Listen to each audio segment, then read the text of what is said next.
Thank you very much. My name is Mark Lyman, and I'm an employee of the Minot Area Chamber EDC, as well as a member of the MAC EDC Government Affairs Committee, and I'll be the moderator for the forum. Thanks for tuning in to watch the forum. Thanks to all those who are here in person. We really appreciate you being involved in the civic process today. If you're watching live and you'd like to propose a question to be asked of all the candidates tonight, please feel free to drop that question in the chat or comment section of the Facebook page or YouTube page you are viewing. The same goes for those here in the room. If you would, there is a table up here with some papers and some pens. Please drop your question there and it'll be considered.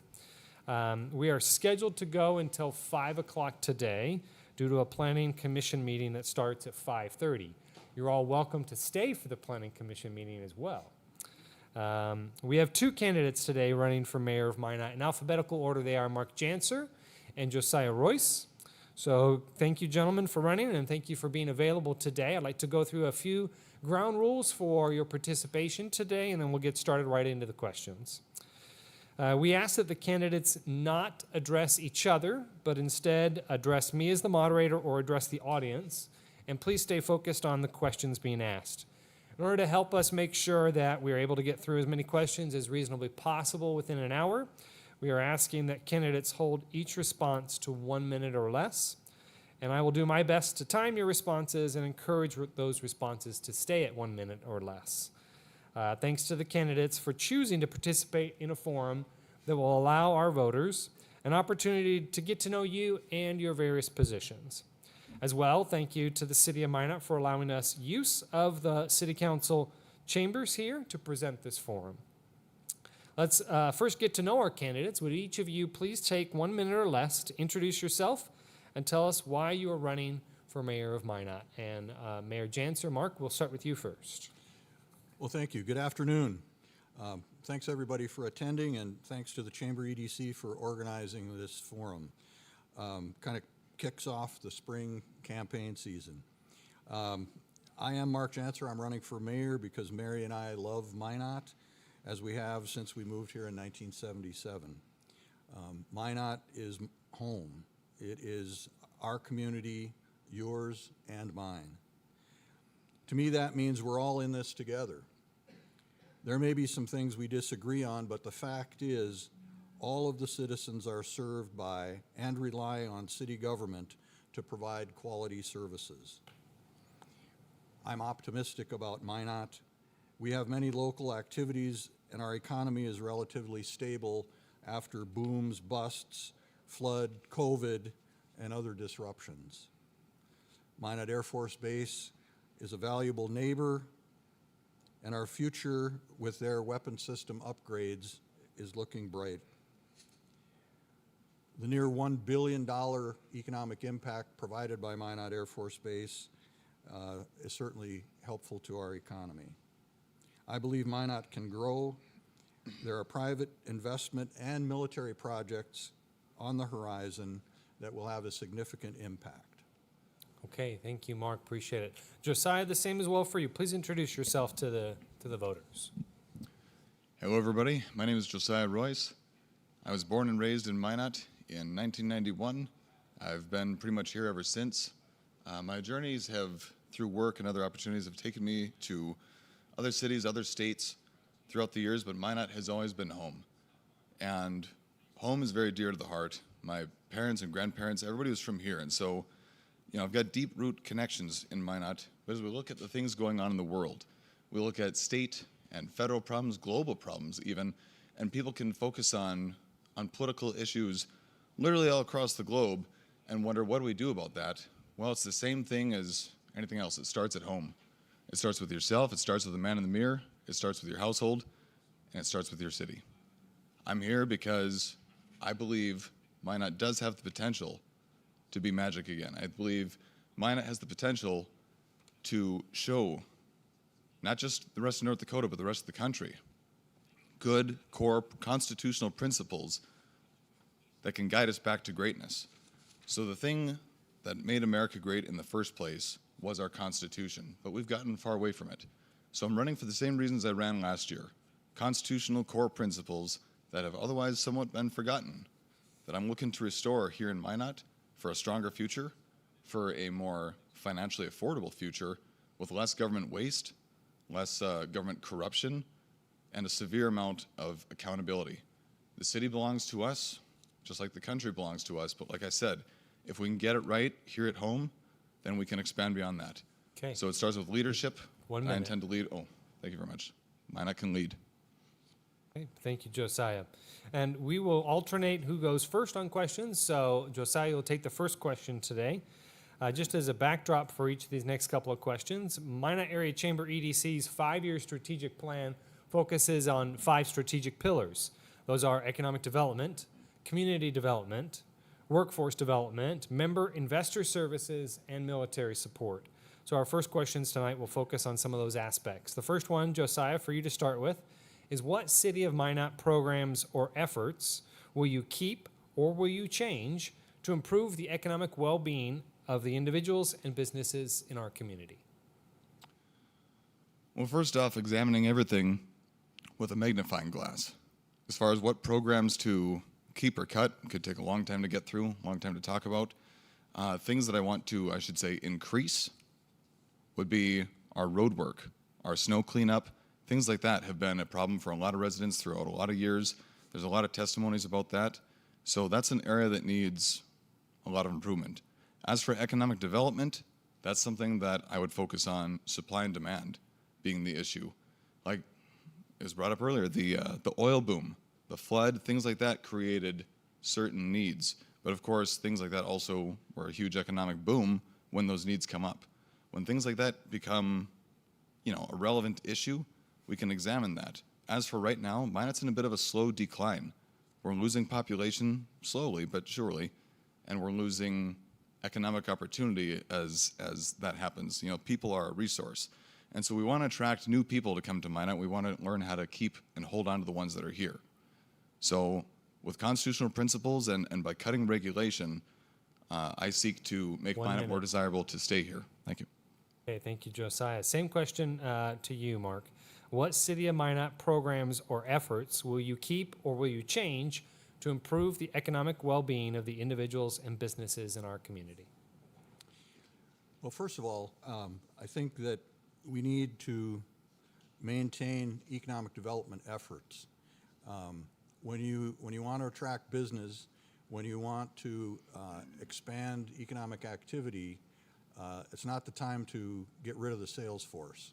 And so the jobs development, the economic development pieces that the contract with the Chamber EDC provides, this is a long-standing relationship dating back to the days of Minot Area Development Corporation. And so I think those things need to continue. I think some of the other city council designated economic development funded activities can maybe be looked at. And for instance, we are sunsetting the 1 minute. downtown facade program, which has done a lot of good, but it's maybe time to put those dollars to work in some other way. Okay, thank you, Mayor Janser. This question will start with you, Mark. What role will you play through your elected position as mayor in developing a community and region that continues to thrive and grow? Well, when you look at the region, there are a lot of partners that help us as a city have economic growth, participate in things that we are doing jointly. So certainly that's the case with Minot Air Force Base, but it's also the case with a number of other state agencies, with some of the groups like the Farm Bureau, the Farmers Union, some of those kinds of groups that are regional. And so Service Basin Planning Council is another good example of an organization that we can work with to continue to move forward economically throughout the region. Okay, Josiah, same question for you. What role will you play through your elected position as mayor in developing a community and region that continues to thrive and grow? By encouraging constitutional principles and by reducing the overreach of government. So constitutional principles from the beginning of this country have provided unlimited growth and opportunity for private individuals. So things that I would do would be to downsize regulation. You talk about, permits and licensing that are required for so many things. I've spoken to a lot of event promoters, for example, that said it's hard to get a gig in Minot. There's too many hoops and stuff to jump through. They take their business elsewhere. Well, we want to compete for that business. We want those businesses to come here. We want those events to come here. Growing up here, a lot of people would say that, there's nothing to do in Minot, or there's not, like Bismarck will get concerts and stuff like that. It's like, well, let's look at why that is. There's enough people here to sell out an arena, to put on a show and get some money made for these vendors that want to come in. So we need to encourage that by downsizing regulation and increasing opportunity by getting out of the way. There's things that we can do to help simply by getting out of people's way and opening up opportunities, because the government gets, their hands too deep into the stuff, and then if you back off, the people can really flourish. Okay, thank you, Josiah. This next question starts with you, Josiah.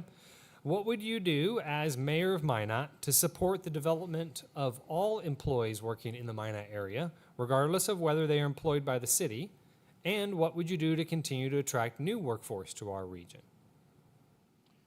It's going to sound a little redundant, but by continuing off of the previous statement, as opportunities open up by us getting out of the way, a good example would be like the liquor license. Things like that just hold business down. And when we try and get involved in too many things, it tightens and it chokes opportunities.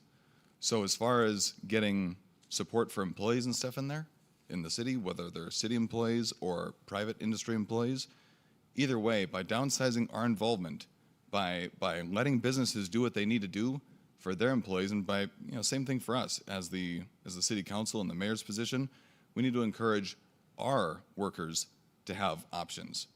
And one thing that we don't want to do is, have too much regulation throughout the city to kind of choke the life out of them in that aspect. So moving forward, if we can encourage businesses to take hold of their own stuff and not try to micromanage them, that's going to be good for everybody. Okay, thank you, Josiah. Same question to you, Mark. What would you do as mayor of Minot to support the development of all employees working in the Minot area, regardless of whether they're employed by the city or not? And what would you do to continue to attract new workforce to our region? Well, first of all, I would make sure that we're continuing to provide excellent city services, because that's the heart of what city government needs to do. But in addition to that, I would continue to try to address the kind of three wicked and pervasive problems in any particular order: housing, childcare, and workforce. For instance, one of the things we're doing, with respect to rules, I think we need to continue to have rules that keep things in order, whether it's development or other kinds of activities. But we do need to review them from time to time, and we've initiated that review for our development ordinance, and that we hope to have results from that process, which is being carried on by our 1 minute. by Brian Billingsley and Alderman Hayes and Alderman Fuller. So I think we're on the right track to getting forward on that. Okay, thank you. Next question then, we'll start with you, Mayor Janser. From a City of Minot perspective, what would you change and or improve from a quality of life standpoint that will assist existing or new businesses or residents of Minot? I think we have some good guidance on some of those things from the citizen survey that we have done now for the second time and gotten results on. I mean, things that citizens are concerned about that top the list are streets and roads, and we had put some additional money into that the year before. 26 we reduced it slightly. 25 was a big construction year on streets and roads, and we maybe hit the limit of what people can endure in a summer, so we've taken that to heart. But I think the other part of it is to make sure that we are working at allowing people to do new kinds of innovative things. I would point to Citizens Alley as a private organization that added a great asset to our community, and this wasn't something that the city specifically did. Those of you who One minute. you may remember that at one time there was a HUD funding for a gathering space, and the city chose not to do that and to let private enterprise take that and get it done. So I think that's been accomplished, and it's a good thing. Okay, thank you, Mark. Josiah, same question. From a City of Minot perspective, what would you change and or improve from a quality of life standpoint that will assist new or existing businesses or residents of Minot? So quality of life, and I said this last year, is something that the government cannot guarantee or promise to anybody. We can help, as I keep on saying, by getting out of their way. So what I want to do with that is talk to the business owners, the businesses that most reflect, people engagement, whether it be restaurants, bars, gyms, and things like that.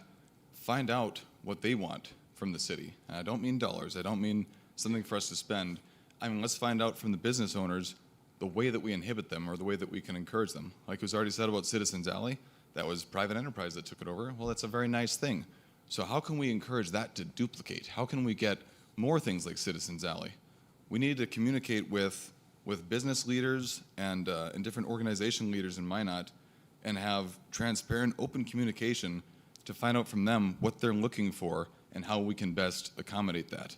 I think about, again, the streets and the roads and everything, that's already been touched on, that's true. That's a big one for motorcyclists, like we need cleaner and better roads here. The sand, we're into April now, it's a beautiful day outside. It's a shame that we're even in here. We should be doing this outdoors. 1 minute. We can clean up and get everything going better. And I second your motion for going outside. Okay, so Josiah, we're going to start this next question with you. How will you, as an elected leader in our community, support our military? By continuing to be a good host in Minot, I've spoken with a lot of retired Air Force personnel who, didn't think they wanted to come here initially. They got sent to Minot, North Dakota, and, where is that even? And then they end up wanting to retire because it's a great place to raise kids. And I grew up here. I was born and raised here, so I can attest to that. I would say we can't allocate city funds towards keeping the base here. We subsidize it, and that's the federal government's military base is their own responsibility. It's up to us to be a good host. And I think if we're not paying to subsidize that, we can afford to be a better host in a different form. We can save that money and make the streets of Minot better. You can fix and clean up our infrastructure better. We can certainly better our water. I've talked a lot about cleaning up the water in Minot. And that is something that air basers, people that come in for Air Force Base work, that they talk about is the water is so bad here. So I want to see funds allocated towards getting our water to be the best in the state. Fargo's currently the best in the state. I'm a very competitive person. I want to get the water to be better like theirs. Okay, 1 minute. Good job. Okay, hitting that target. Let's go on to our next submitted questions. This first question comes in, and we will start with Mark on this one. So the city is projected to draw down its reserves significantly over the next 2 or 3 years. Do you believe this is sustainable? Why or why not? And do you plan to do anything differently moving forward? So for the last 2 years, we were fortunate to have a fair amount of reserves that we could draw on to balance the budget. I would tell you that that's not sustainable because if we do that at the same rate for another 2 or 3 years, we're going to be at a point where we have to maintain reserves as dictated by the Century Code, and we're going to hit that floor, and we're not going to be able to use reserves in that way going forward from there. So this is a problem that we have to grapple with. The amount of reserves that we used in the current fiscal year was something in the neighborhood of $9 million. We can't sustain that. And so what we have to do is either figure out a way to increase revenues or cut expenses. I will tell you that 1 minute. 5 of that $9 million was for improvements to the police department building. And so there is some flexibility with how we handle that going forward. That was intended to be a 3-year phased approach at $5 million per year. Okay, thank you, Mark. And I apologize. I oopsed and didn't ask you the same question I asked Josiah about supporting the military. So I'm going to come back to you in just a minute. Josiah, we're going to finish off this question with you, and then Mark will come back to you on the military support question here in just a second. So, Josiah, same question for you. The city is projected to draw down its reserves significantly over the next 2 or 3 years. Do you believe this is sustainable? Why or why not? And do you plan to do anything different with the budget moving forward? I do have plans to do a few things different with the budget moving forward. I'll get to that in a moment. Reserves are a tool, kind of like a spare tire, not something that you want to wear out, certainly, but after you use it, then you have to replenish it. So reserves are for if something really goes wrong, but it's like there's other ways that we can get that revenue up. Sales tax is the best form of revenue that's been proven time and time again by former presidents and other leaders. And by attracting new people into Minot, you can do that. As for the budget, lowering property tax is going to be a huge factor for drawing in more people to Minot. Right now, Minot has very high property taxes, and it's been getting better in recent times, but we have to keep going. We have a budget proposal, me and my team do, that will be posted later, that just right now, in its current state, is going to shave $6 million off of the current budget, and we expect to lower property tax by 25% over the course of the next 3 years. So that is a way to replace, like I said, that loss of the reserve funds.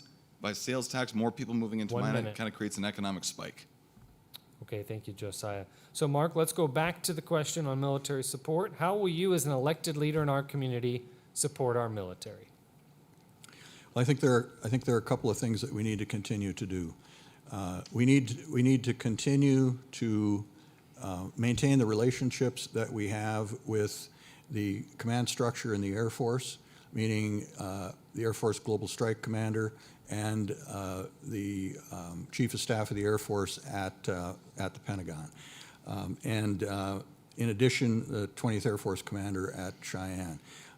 I've been involved in that kind of activity for a number of years, working with our U.S. congressional delegation, whether they were Democrats or Republicans, because every year when the Defense Appropriations Bill gets passed, there's people who would like to take money from whatever's going on in Minot and use it for something else. And so that process needs to be watched, and we need to work with our people in Washington that can help take care of that for us. Okay, thank you, Mayor Janser. Let's go to our next question now. This one starts with you, Josiah. Flood protection for our community, and this is a submitted question. Flood protection for our community is very important to many residents. How do you intend to support funding the project to completion, and where does this fall on your priority list? Very controversially. You see, I can't advocate for another $150 million or so, whatever last year's proposed, towards finishing this from city funds. We need to re-examine whether or not this is even necessary. And I'll just tell you straight up, after 1969, when Minot flooded, they built a flood control system, and it worked for a long time. Now, why did it fail in 2011? Mismanagement. So as mayor of Minot, I would seek to hold them accountable. I remember that year, 2011. I remember having a conversation with my father where I said, the river has never been this high in all my life. And I said, I think it's going to flood. To which my dad said, well, the government would have warned us if that was going to happen. Don't trust the government, is basically what I'm getting at. So you have to stay on top of them. If I'd been mayor at the time, I would have called the Corps of Engineers and said, what's the deal? We got our water higher than it's ever been. So we need to reassess before we move on with this. And I said this last year, and I'll say it again. It should be put to a city vote. The public needs to be more informed on whether or not this is necessary. We need to see all the numbers, not just the people up here at City Council and the Mayor's office. It needs to be transparent. It needs to be shown online. Everyone needs access to make an informed decision together as one city. Okay, thank you, Josiah. Mark, same question for you. Flood protection for our community is very important to many residents. How do you intend to support funding the project to completion, and where does this fall on your priority list? Well, it's very important that we continue with the Moss River Flood Protection Project. And there's a few reasons for that. One is that if we stopped now, we would have spent hundreds of millions of dollars to no avail. So we have to make sure that we complete MI4, which is the connection piece where the library is in that section of town, where the Moose Lodge is, and continuing going east to Milestone 2. If we do that, we will get about 60% of the people that were in the floodplain in 2011 out of it, and that will keep them from needing to have flood insurance. If we don't, those people in the valley are going to end up having to have flood insurance that will rise to the actuarial rate, which could be in the neighborhood of $1,000 or more per month. The devaluation of those homes would be catastrophic. 1 minute. And where do you think that the tax burden from that situation would go? To the rest of us. So quitting now is not a good option. Okay, thank you, Mayor Janser. We'll start with you, Mayor, on this question. This is another submitted question, so thank you for those who are providing submitted questions. This one states, how will you prioritize spending on essential services? So the city provides a lot of essential services. And I think that's one of the things that we all have to acknowledge. So starting with public safety, certainly, the police department, the fire department, everybody wants to have good, clean water. Everybody wants the water and waste to go away when they flush the toilet. Everybody wants good roads to drive on. It's tough to come up with a service that people would deem non-essential that we're providing. The landfill, sanitation, the airport, I think everybody wants to have that.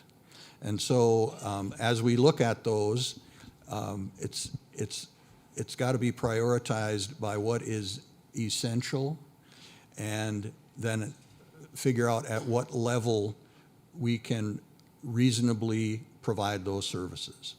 Okay, thank you. Same question for you, Josiah. How will you prioritize spending on essential services?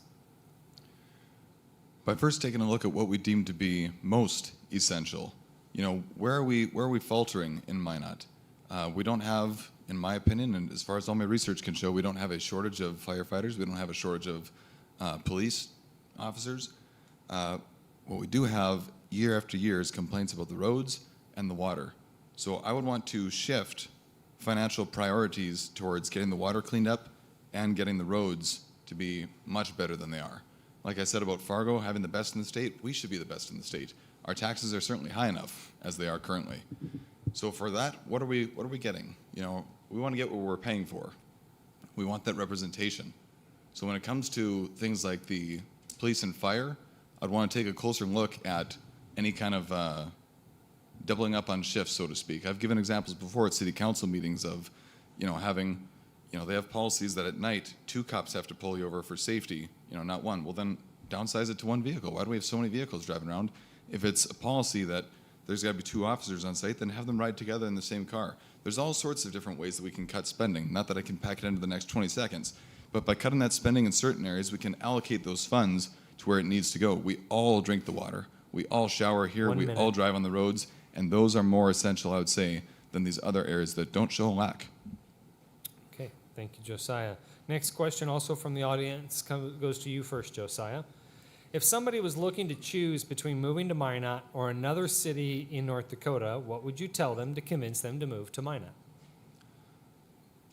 Well, as the mayor, I would convince them to move to Minot because as Americans, the thing that we celebrate and brag about the most, whether it be on social media or TV shows or you name it, the big prominent thing about America is freedom. And our freedom comes from our Constitution. So if Minot is constitutionally focused, right now there isn't a city in all of America that makes that claim to be a constitutionally governed city. And what I mean by constitutionally governed is that any and all laws that conflict with the Constitution are hereby null and void, as the Founding Fathers have said. One example of that is property tax. We have to lower it. I'm all for abolishing property tax, and in the North Dakota State Constitution, it actually supports that. Property tax is against the North Dakota Constitution. What could make Minot so much better and so much more attractive, I know if I didn't live in Minot and there was a constitutional mayor here governing this city constitutionally, there's nowhere else that I would flock to. So by breaking the chains of government overreach and having a constitutionally governed city, people will flock here from other places. There's smaller towns where people have more freedom. 1 minute. And they say they want to stay there because they have that freedom there because it's not so overly controlled. In Minot, we can manage to accomplish this in a bigger city. Why not? Okay, thank you, Josiah. Mark, same question for you. If someone was looking to choose between moving to Minot or another city in North Dakota, what would you tell them to convince them to move to Minot? I would tell them that Minot is a great place to live because it's safe, we have friendly people, there's a lot of things to do, there are a lot of interests you can pursue. We're not too distant from great lakes to go to in the summertime, and the wintertime is full of all kinds of sports that we can partake in, whether it's as a spectator or as a participant. I would tell them that they're going to come and encounter people like we did when we moved here, who are friendly, who welcome them, and who are happy to bring them into the family and into the community. Okay, thank you, Mark. The next question goes to you to start us off. If you were to be elected, what are your top 2 or 3 priorities as mayor of Minot? If I'm, excuse me, if I'm reelected, I need to make sure that we can fund adequately essential city services in a sustainable way, finish our 2 generational water projects, the NAWS project, which we hope to have completed yet this year, and of course the Mouse River Flood Protection Plan. I would work hard on attaining additional savings and efficiency through data-driven choices in our city government, and by collaborating actively on all levels with our durable partners, both local and regional. We also have to address those 3 problems that I mentioned earlier, housing, childcare, and workforce. Okay, thank you, Mark. Josiah, same question. If you were to be top 2 or 3 priorities as mayor of Minot? My top 2 or 3 priorities would be infrastructure, meaning primarily the water and the roads, getting those cleaned up like I keep on mentioning. Number 2 is property taxes. Getting those further down is going to attract more people to want to be here. And 3 is police reform. Whether people remember it or not, it was only a short time ago. It was only last year that we had a lot of tragedies, a lot of scandals, and a lot of bad things going on with this police department. And it was not a good look for Minot. It was tragic. It was sad. It was kind of embarrassing. And I would seek to increase transparency. So a big thing that we need for government accountability is transparency for all the departments. That means also the city budget and things like that. Everything that we're doing needs to be accounted for.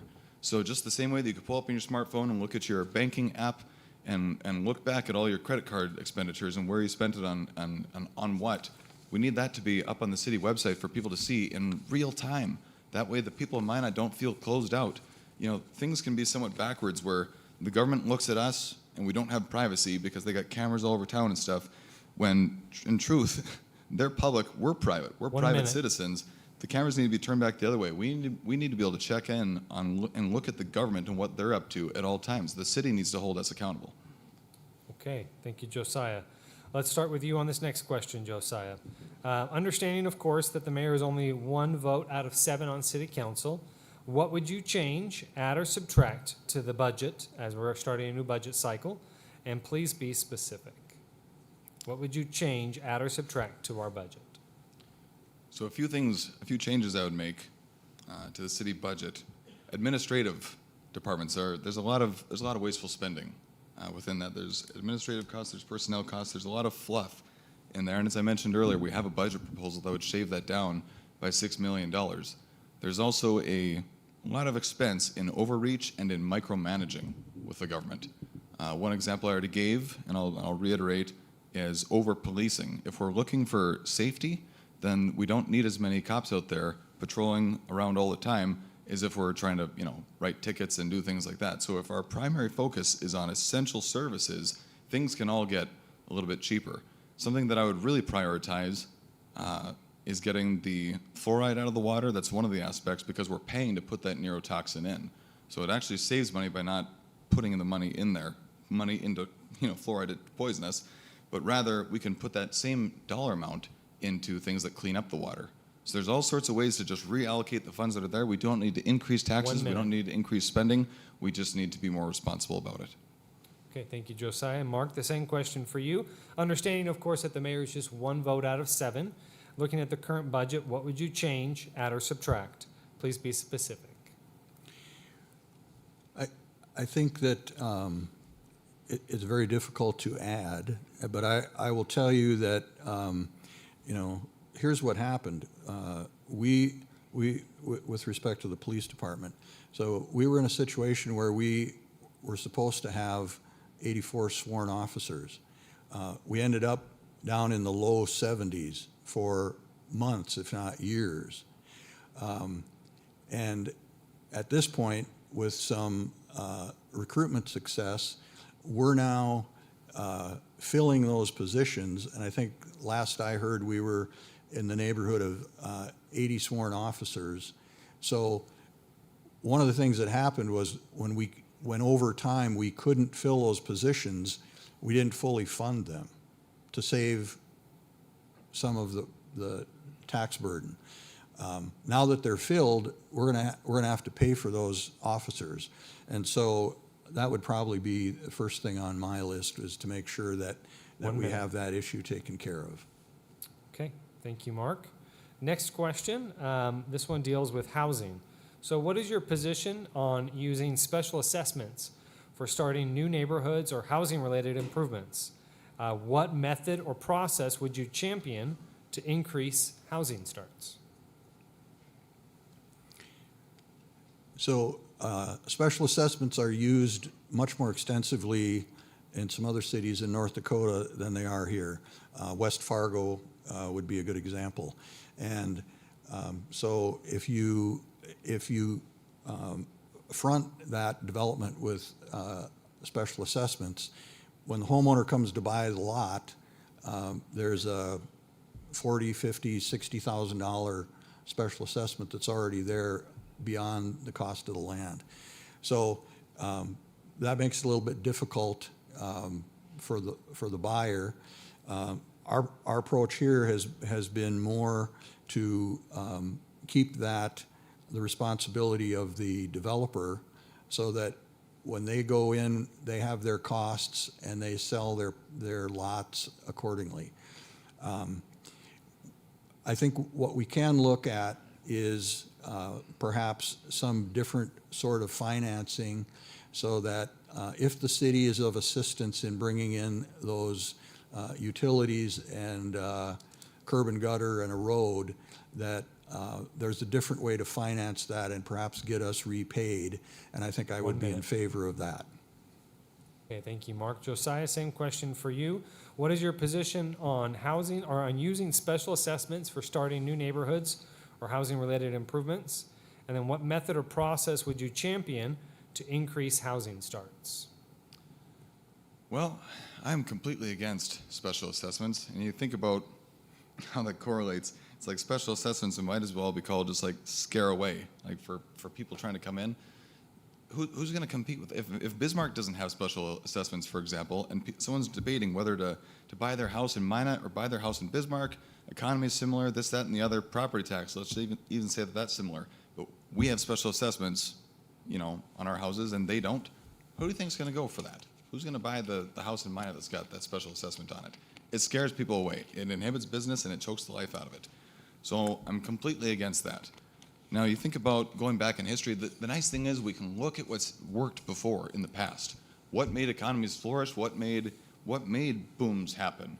Whether it's oil or anything, or anything else that's happened in North Dakota, look at other states. You look at the gold rush. You look at the land rush.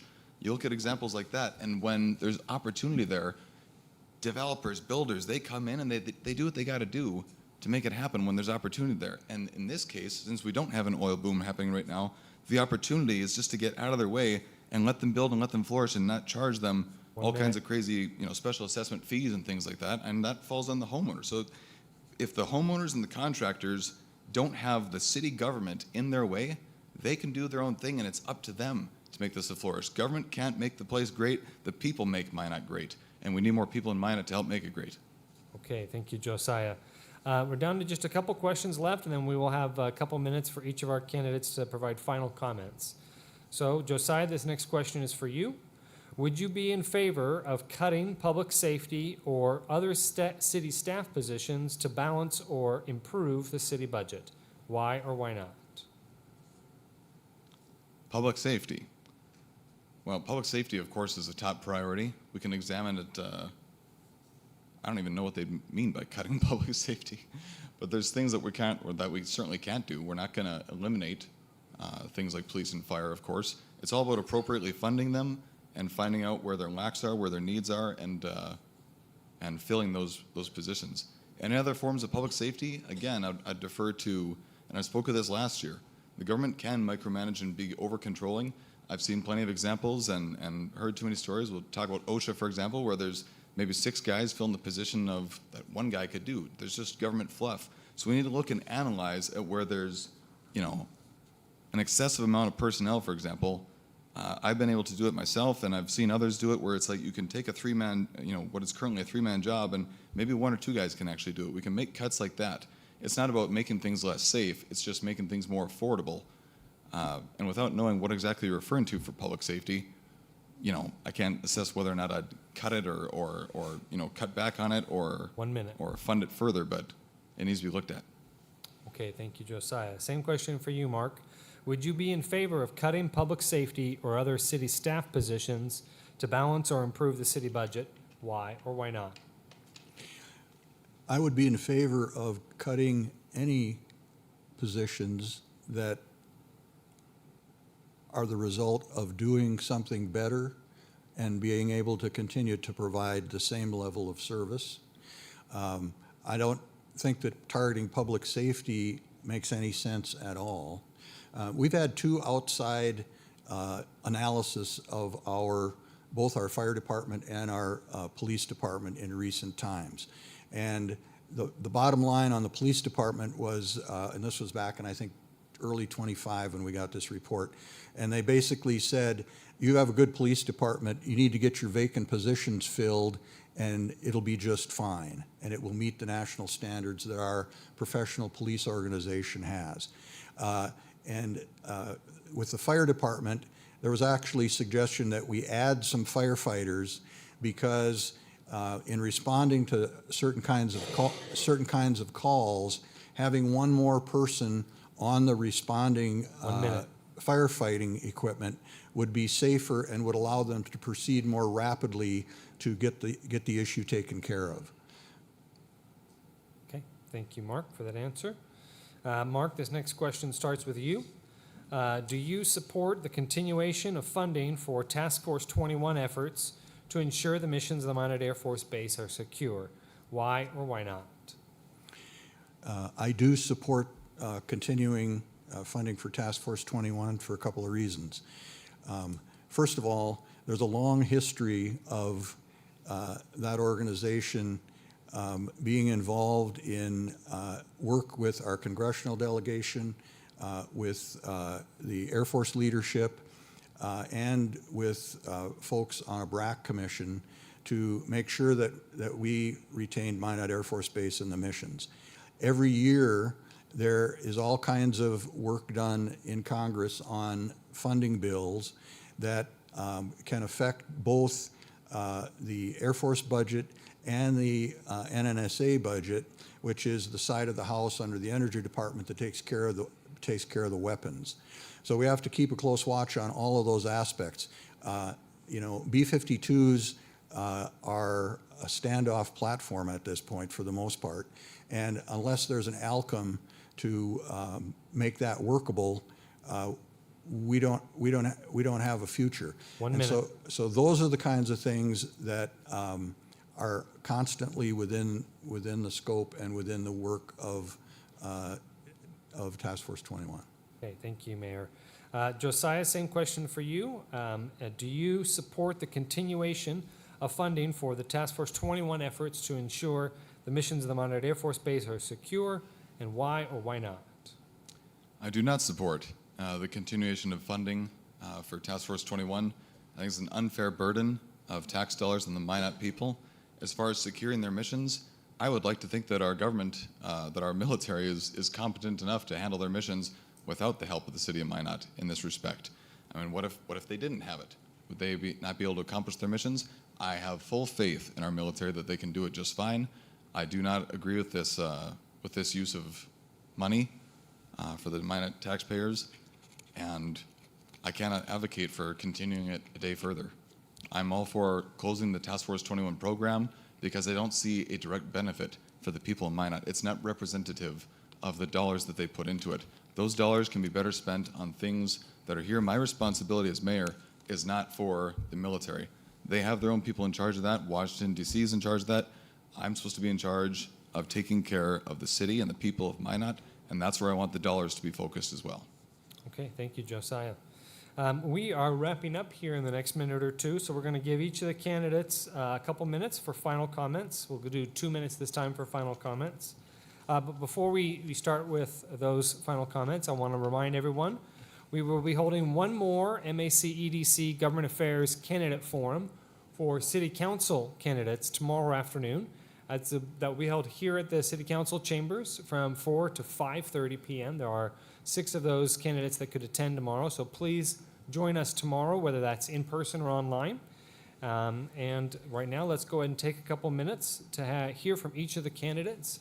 Mark, you started us off tonight, so Josiah, why don't you start us off on this one?